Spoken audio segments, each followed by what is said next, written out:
সকাল সকাল সবার ঘুম ভেঙে গেছে, আশা করি ঘুম ভেঙে গেছে, অনেক বেলা হয়ে গেছে। এবারে আমি তো প্রতিদিনের মতো আজকেও রান্নাঘরে চলে এসেছি। দেখো সকাল থেকে উঠে রান্নাঘরে, এখন সকাল নেই, অনেক বেলা হয়ে গেছে। আমার ভাত অলরেডি হয়ে গেছে, ফুটে গেছে ভাত, ফুট দিয়ে রেখে দিয়েছি। এই যে বাঁধাকপির তরকারি কমপ্লিট, বাঁধাকপির তরকারি কমপ্লিট।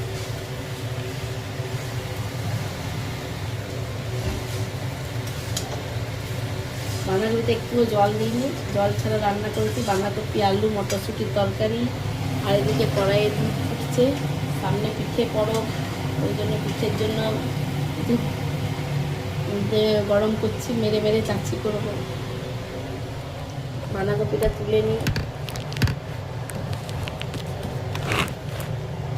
কার কার সকাল সকাল রান্না হয়ে গেল। এই যে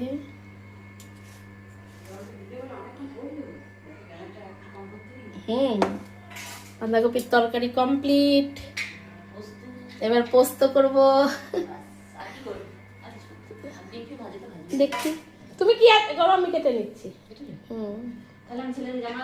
হ্যাঁ কাচো কাজা, ওই ছাদে বসে কাচবে তো, কাচো গিয়ে রোদে।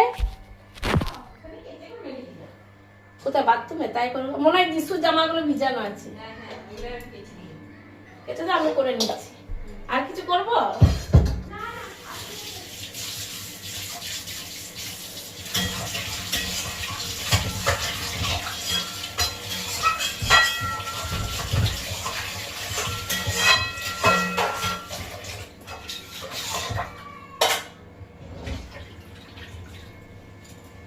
পোস্ত, বাঁধাকপির তরকারি, আর একটা কিছু ভেজে নেব, একটা ভাজাভুজি কমপ্লিট করে নেব। ডিমের অমলেট করে দেবো, বা পাঁপড় ভেজে দেবো, বা বেগুন দিয়ে দেবো। শুধু তো কেউ ভাত খেতে চায় না, ওগুলো একটা চাই। এখন কদিন মাছ করিনি, কারণ মাছ খেতে একদম ভালো লাগে না, ওই জন্য কদিন মাছ করিনি। দুধটা ঢাকা দিয়ে রেখে দিই, অল্প গরম করে রাখলাম, আবার পরে করবো, কারণ কি একবারে আমি করতে পারবো না। অল্প অল্প করে প্রতিদিন করব, এর মধ্যে আবার দুধ অ্যাড করব, আবার করব।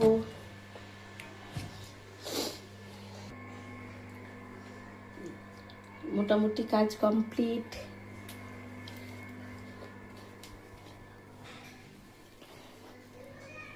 এই যে পাশে খিচুড়ি আছে, মুড়ি দিয়ে খাবো। কে কে খেতে ভালোবাসো বলে দাও। আমার তো টাটকা খিচুড়ির চেয়ে বাসিটাই বেশি ভালো লাগে মুড়ি দিয়ে। যা বলবে বলো।